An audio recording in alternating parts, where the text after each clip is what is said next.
ما يحدث في بطولتنا. الكثير من الأسماء البارزة،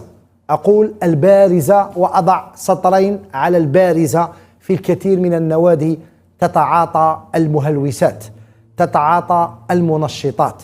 تتعاطى الممنوعات، تتعاطى الكوكايين وكل المواد المحظورة دون حسيب أو رقيب. والأمر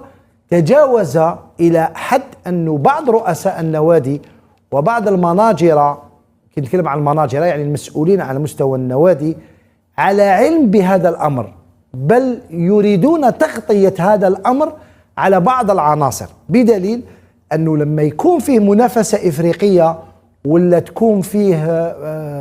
كشف للمنشطات يتم إنزال حتى بعض اللاعبين من الحافلة ويقولوا لهم ما تلتحقوش بالملعب،